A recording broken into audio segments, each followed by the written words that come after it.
오늘은 웨슬리 표준설교 읽기 두 번째 시간입니다.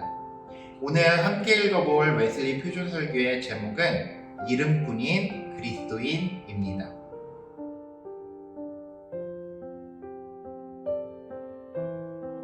이 설교의 영어 원래 제목은 이렇게 되어 있습니다. The Almost Christian. 영어라서 조금 어색하신가요?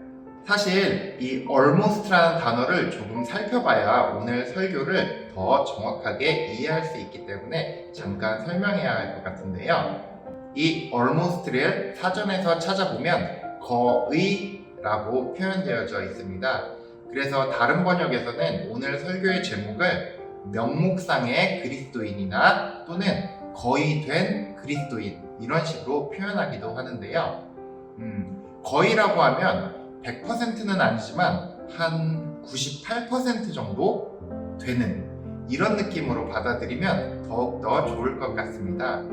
그래서 사실 오늘의 설교 제목인 이름뿐인 그리스도인은 그리스도인인 척하는 이단을 말한다거나 혹은 자신의 사리사욕을 위해 위장하고 있는 그러한 그리스도인을 말하는 것은 아닙니다. 오히려 앞에서 설명드린 것처럼 98% 정도 나름 꽤 괜찮아 보이는 그리스도인을 의미한다고 보면 더욱더 그 뜻이 정확할 것 같습니다. 사실 이 표현은 웨슬리가 만들어낸 표현은 아닌데요. 오늘 본문인 사도행전 26장에 나오는 표현입니다. 우리가 잘 알고 있듯이 바울은 가택연금을 당하게 됩니다. 유대인들의 지도자들에 의해 고소를 당한 상태인데요. 그때 베스도라는 총독이 이 팔레스타인 땅을 다스리기 위해 부임하게 되었습니다.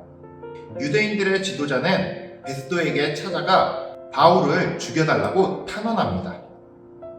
당시 예루살렘을 다스리는 왕이었던 아그리빠 왕과 이 베스도 총독은 함께 바울을 신문하게 되는데요. 바울은 총독과 왕 그리고 유대인들의 지도자 앞에서 그리스도를 증거합니다. 설교를 하게 된 것이죠. 자신의 경험과 그리스도를 통해 얻은 구원들을 설명을 하게 되는데요.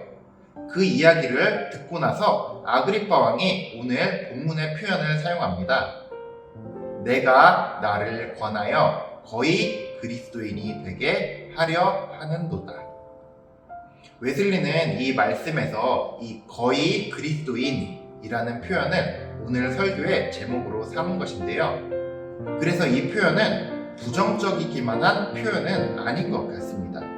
그렇기 때문에 오늘 설교를 함께 들으면서 이름뿐인 그리스도인은 무조건 나쁜 사람이야 라는 생각보다는 이름뿐인 그리스도인이라 함은 2% 정도 부족한 그리스도인이라는 느낌에 가깝게 이해하시면 더욱더 좋을 것 같습니다. 함께 오늘 설교에 들어가 보도록 하겠습니다. 웨슬리는 이 설교의 서론에서 이름뿐인 그리스도인은 하나님 앞에서는 무의미하다라고 말을 하며 설교를 시작합니다. 이 이름뿐인 그리스도인은 누구인가? 이제부터 설명이 나오는데요. 먼저 이 이름뿐인 그리스도인은 이교도적 정직을 가지고 있는 사람이라고 말하고 있습니다. 불의를 행하지 않는 정직한 이들이라고 말합니다. 또한 이 이름뿐인 그리스도인은 진리를 추구한다고 말합니다. 그래서 거짓말을 하거나 거짓된 증언을 하지 않고 또 그들은 사랑을 할 줄 알며 선행을 행한다고도 나와 있습니다. 즉 정의로운 사람들이란 것이죠. 이 이름뿐인 그리스도인은 여기에서 머물고 끝나는 것이 아닙니다. 이들은 그리스도인의 모양을 갖는 것까지 나아간다고 말하고 있습니다. 그들은 복음이 금하는 것을 행하지 않고 주일도 잘 지키고 또 저주를 하지 않고 간통, 간음 등의 죄를 짓지 않는다고 합니다. 검소하며 평화롭게 살려고 노력하고 다른 이들을 아프게 하지도 않는다고 말하고 있습니다. 심지어 복음에서 말하는 선을 행한다고까지 나와 있는데요. 모든 사람을 위해 모든 수단을 다해 선한 일을 행하는 존재라고 말합니다. 기도, 예배, 성찬 등의 은혜의 수단에도 참여한다고 말하고 있습니다. 그리고 이들은 그 모든 행동에 있어서 거짓되거나 위선되지 않고 진정성을 가지고 행하는 이들이라고 웨슬리는 설명합니다. 그들은 참된 의도를 가지고 하나님을 기쁘게 하기 위해 이것들을 행한다고 말합니다. 네, 여기까지 들어보면 이름뿐인 그리스도인은 사실 굉장히 훌륭한 존재일 수도 있지 않을까 이런 생각이 듭니다. 만약 오늘날 이러한 그리스도인이 우리 근처에 있다면 우리는 그를 매우 신실한 그리스도인이라고 생각할 것이기 때문이죠.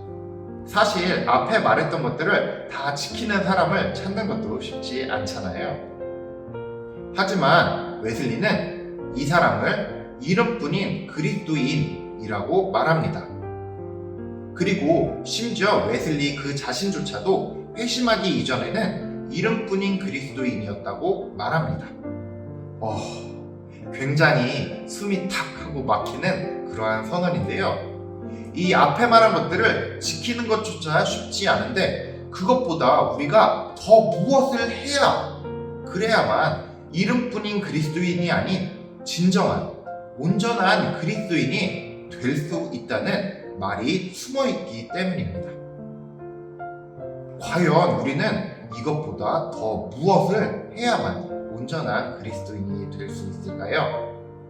웨슬리는 이에 대해 반드시 필요한 것들을 알려줍니다. 그 첫 번째는 바로 하나님을 사랑하는 것입니다. 내 마음을 다하며 목숨을 다하며 힘을 다하여 주님을 사랑하라 라고 말합니다. 웨슬리는 하나님을 우리의 모든 종류의 감정과 모든 기능을 최대치로 작동시켜서 사랑해야 한다고 말합니다. 또 웨슬리는 두 번째로 이웃을 사랑해야 한다고 말합니다. 내 이웃을 내 몸과 같이 사랑하라. 심지어 그들이 나의 원수일지라도 하나님의 원수일지라도 사랑해야 한다고 말합니다. 그 앞에는 어떠한 차별도 없어야 한다고 모든 이를 사랑해야 한다고 말합니다. 너무나 많이 들어서 익숙하게 느껴지기 때문에 마음에 와닿지 않는 이야기 같기도 합니다. 저는 그래서 이 말씀을 읽을 때 이런 생각을 해보면 좋겠다라고 생각하는데요. 내 이웃을 내 자녀처럼 사랑하라. 혹은 내 부모를 사랑하듯 사랑하라. 이렇게 생각해 본다면 조금 더 우리 마음에 와닿지 않나 생각해 봅니다. 그리고 웨슬리는 이 두 가지 하나님 사랑과 이웃 사랑이 바로 세 번째 조건인 온전한 믿음에서 비로소 가능해진다고 말합니다. 바로 이 믿음이 온전한 그리스도인이 되기 위한 마지막 세 번째 항목인 것이죠. 우리가 바로 앞전 시간에 들었던 것처럼 참된 그리스도교적 믿음은 이 사랑의 열매들을 맺도록 인도하기 때문입니다. 웨슬리는 설교에서 우리들에게 이렇게 묻습니다. 여러분의 마음은 하나님에 대한 사랑으로 가득 차 있습니까? 세상의 자신이 보여지는 모습보다 오직 하나님만을 바라보고 있습니까? 하나님 안에서 행복합니까? 하나님의 사랑의 계명이 여러분 마음에 새겨져 있습니까? 그래서 이웃을 자신처럼 사랑하십니까? 웨슬리는 이름뿐인 그리스도인은 경건의 모양만을 갖는다고 말합니다. 그들은 행동에만 머물고 있는 것입니다. 하지만 온전한 그리스도인은 행동과 외양이 아닌 마음의 중심에서 출발하게 되는 것입니다. 하나님께서는 우리의 중심을 보십니다.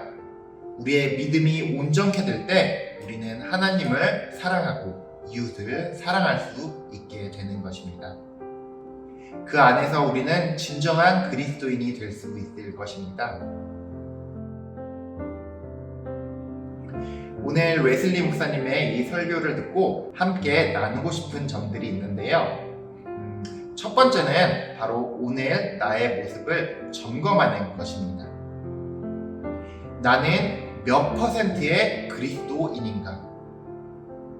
온전한 100%의 그리스도인인가? 아니면 오늘 설교의 제목처럼 98%짜리 거의 이름뿐인 그리스도인인가? 아니면 아직 조금 부족하여 이름뿐인 그리스도인에도 미치지 못하진 않나? 이러한 자기점검의 시간을 잠시 가져보면 좋을 것 같습니다. 그리고 그렇게 자신을 평가했다면 두 번째로는 지금 나의 상태에서 무엇을 통해 온전한 그리스도인으로 더욱더 한 걸음, 더욱더 높은 퍼센트로 나아갈 수 있을지 생각해 보시길 바랍니다. 지금 나는 온전한 믿음 위에 서 있는지, 그 믿음 위에서 하나님을 사랑하고 이웃을 진정으로 사랑하고 있는지, 그들을 나의 가족처럼 품고 있는지 점검해 보시는 시간 되시길 바랍니다. 오늘은 웨슬리 표준 설교 두 번째, 이름뿐인 그리스도인을 함께 읽고 생각해보는 시간을 가졌습니다. 설교의 결론 부분에서 웨슬리가 말한 것처럼 이 문제는 우리가 지난 시간 함께 나누었던 믿음의 문제와 매우 밀접한 연관이 되어 있습니다. 혹시 부족하시다면 지난 시간의 강의를 다시 들어보는 것도 좋은 도움이 될 것 같습니다. 네, 오늘도 우리 말씀 함께 나누었는데요. 오늘 말씀을 통해 우리들이 명목상의 그리스도인은 아닌지, 혹은 명목상의 그리스도인에도 아직 조금 부족한지, 아니면 온전한 그리스도인을 향해 나아가고 있는지 점검해보는 시간 되셨으리라 생각합니다. 성도님들 안에 성령님이 함께 하시어 주님의 은혜로 온전한 그리스도인으로 나아가게 되기를 소원합니다. 감사합니다.